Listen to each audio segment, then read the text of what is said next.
Hello folks and welcome back to another video. In this week's video I am through in Dunfermline with my good mate Jude, and today we are begging the question, can you daily drive a 30-year-old car in 2024? So I'll pass you over to Jude to tell you a bit more about the car. So it's a 93 Cavalier Saloon. It's a Colorado edition, so it's got fancy badges, it's meant to have fancy seats and floor mats, and that's about it. Also pinstripes along the side of it. I've not got any of them. I do have the fancy badges, but this side isn't on. It's the car's meant to be flame red. It's not currently. I'll get into that. It's a 1.8, so it's a single point, 90 horsepower. There's not really much you can do to them at all, but it's got Halford's cone filter, Bluetooth cat, and yeah, need a heavy right foot. It doesn't really go very well. So Jude, you mentioned it's a 1993. When did you actually acquire the car? So I got it about 18 months, maybe a little bit more ago. It was January 23. Coming up for 2 years.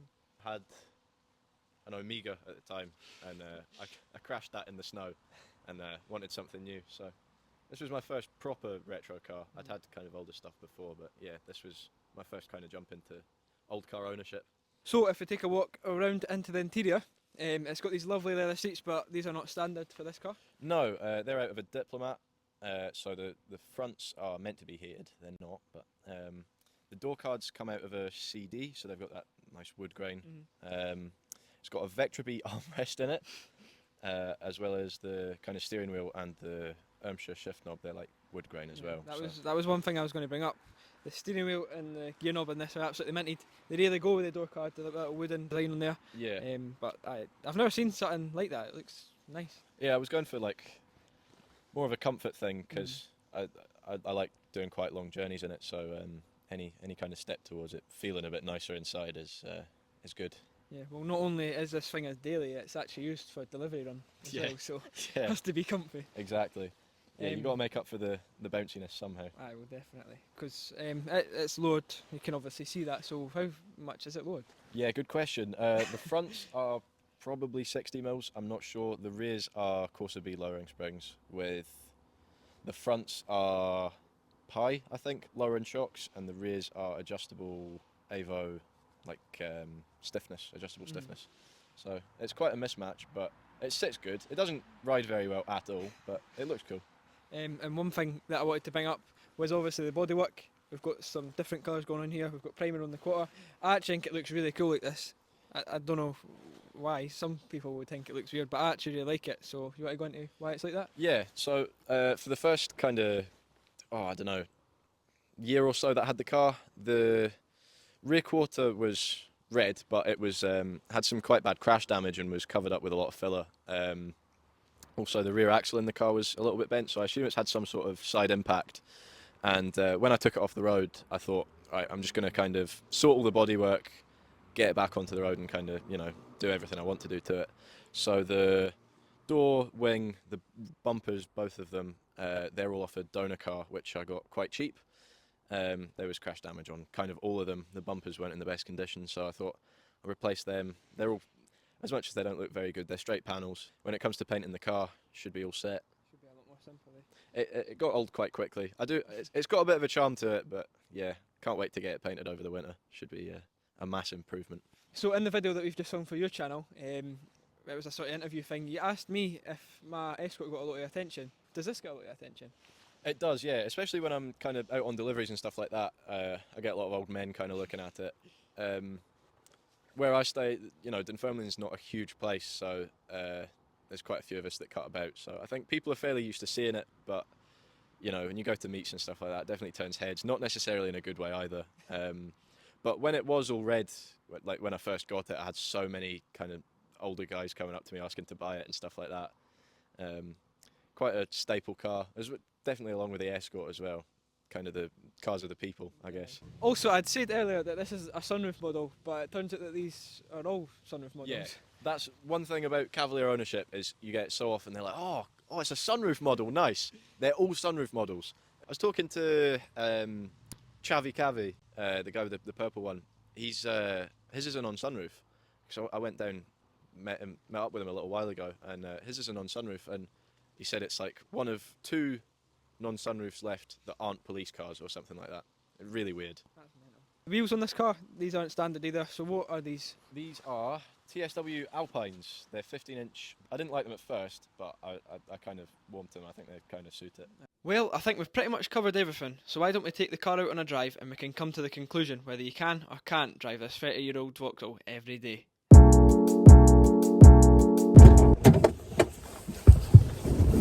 Right, let's go.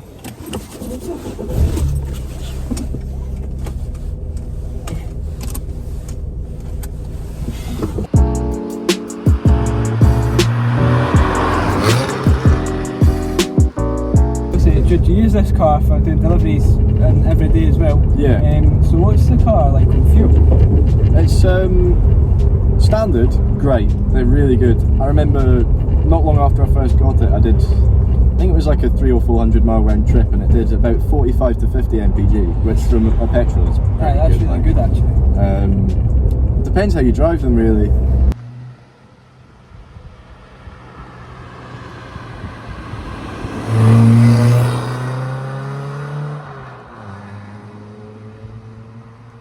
What's it like with the decat, obviously?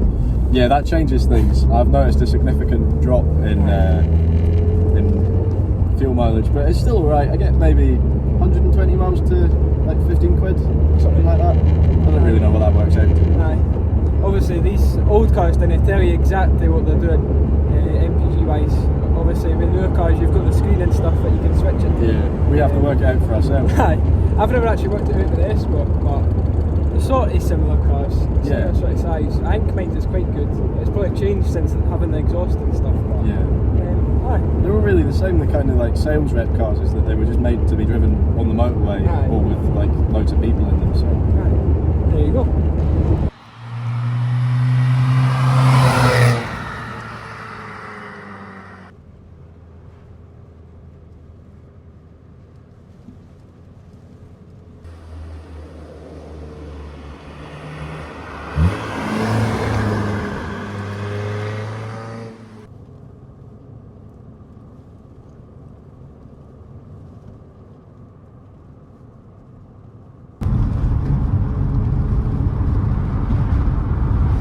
Well, we've been out on the road now for maybe 10-15 minutes or something, and one thing we can say is the interior is proper comfy. You'll know that more than me because you drive it I all spend the a time. lot of time in it. Aye. The leather seats in this are proper comfy as well. I thought with them being leather and they're quite a big seat, I thought they wouldn't hug you as much going round the back roads, but they're actually... You slide about a wee bit. Aye, but like for the size of the seat, they are pretty comfy. Obviously, with the dashboard as well, it's quite rare in terms of modern cars. Yeah, but, like, absolutely. there is quite a bit on the dashboard. I like the way it's laid out. It's fairly like ergonomic. You'd say. I think. Aye, everything there is what you choose. Yeah, like you've got your lighting controls there, and then your heating controls there, and that's about it. That's what you need, really. Everything. Yeah. And do have these cup holders, but they're I thought a they bit of were a like- work in progress because they kind of fall out. So. I thought they were tape deck holders. That's what they were.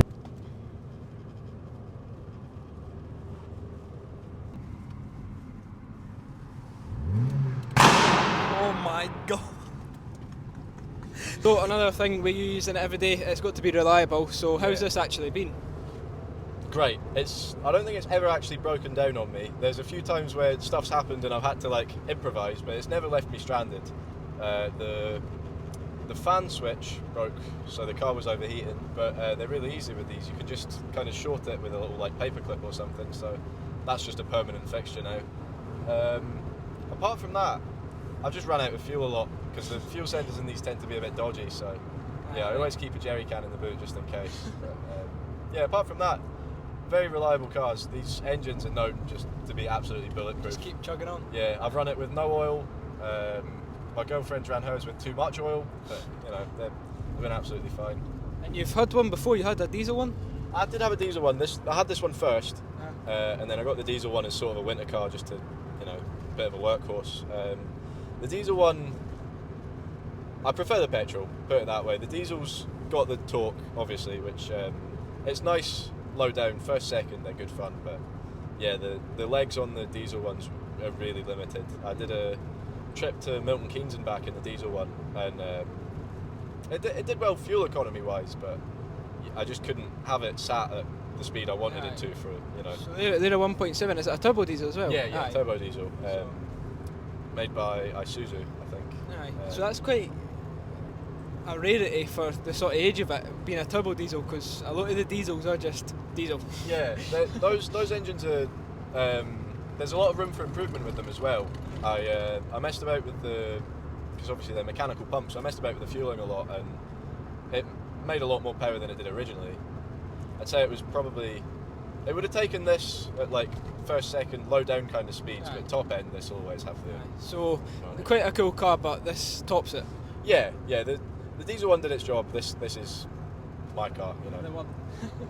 And a question you asked me as well earlier on, is the Escort my forever car? Now, do you think this will be your forever car? I think this will definitely stick around. That's the thing. Like you said, I've had quite a lot of people, when it was all one colour, kind of offer me, you know, would you sell it? But no one ever actually wants to make an offer for the car, if that makes sense. So, yeah. We then continued on our last part of the drive, and then we came to the conclusion.